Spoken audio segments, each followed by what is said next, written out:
Okay, now let's say we're asked, what is the point, we'll call it x comma y, that minimizes the distance between the function y equals square root of x and the point 3, 0. Well, again, you're trying to minimize the distance, right guys? Minimize the distance. So I always tell folks, look for those words and then write that down. So step number one, what are you trying to minimize? The answer is minimize the distance. Now, what is the distance between any 2 points? Well, it's going to be the square root of x2 minus x1 all squared plus y2 minus y1 all squared. Now look, you may have learned this as x1 minus x2 all squared plus y1 minus y2 all squared. It doesn't matter, of course. It's just a general layout, okay? So that's the thing you want to take the derivative of. But if you look at it, it's just ugly as sin, right? You're like, good Lord, what is that? Right? I can't take the derivative of this thing with all these x's and y's and stuff, so that's not going to work. So let me just take it a little step further. So I'm going to give you guys a hint. For this type of question, I will tell you it is 20 times easier if you take little d squared and let it be big D. And the reason why that's helpful is it automatically gets rid of the square root, which is really, really, really convenient. So let's go ahead here and rewrite this as big D equals what? Well, there's no more square root, which is nice.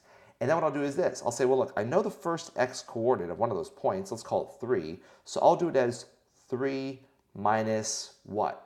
Well, I don't know the other point, so I'm going to call its x coordinate x, all squared, plus y minus what? Well, again, I don't know the y coordinate of that point that I'm looking for, so I'll just call, oh, sorry, excuse me, if I may. Hold on.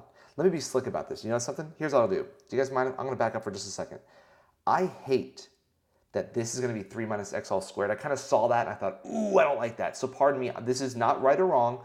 I'm just being a little bitch about this, that I want to do something a little bit different. May I? I'm going to write it as x minus 3 all squared. See what I'm saying? I'm going to say I don't know this second x, which is right there.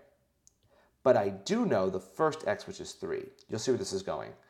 Plus, I'll do the same thing here now. I don't know this second y, so I'm going to keep that as y. Minus the first y, however, is going to be 0. And then we're going to square it. Well, we got ourselves a problem, don't we? Do you notice what the problem is? Problem is, I still have x's and y's. Like, okay, go ahead. At the bottom of the screen now, take the derivative of that capital D thing we have. You still can't because you got an x here and a y there. So what do? The answer is you use some information in the question to get rid of one of the variables if you have to. Well, in this case, we know that y apparently must be the square root of x. Oh, okay. So let's take this capital D and let's make it look a little prettier. Now, I'm going to take this amount and I'm going to square it. Okay, in other words, I'm going to do x squared, what is it, minus 6x plus 9. And if you didn't get that in your head, no big deal. Just go to the side and do x minus 3 times x minus 3. Now, instead of calling this y, though, I'm going to call it the square root of x all squared. Do we notice that? Because remember, y is the square root of x. And of course, the square root of x minus 0 is just still the square root of x, so no big deal there.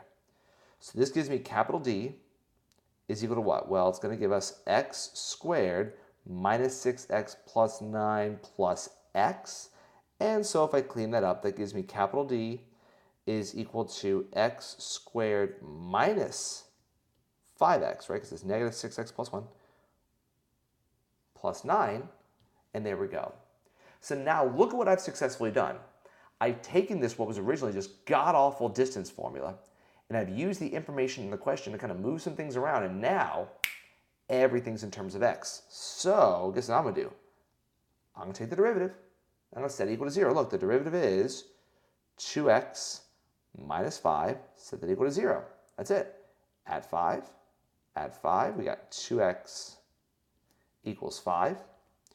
We then divide both sides by 2, divide by 2, and apparently the x coordinate of the point on the function y equals square root of x that is straight up closest to the point 3, 0 apparently is x equals 5 halves. Who knew?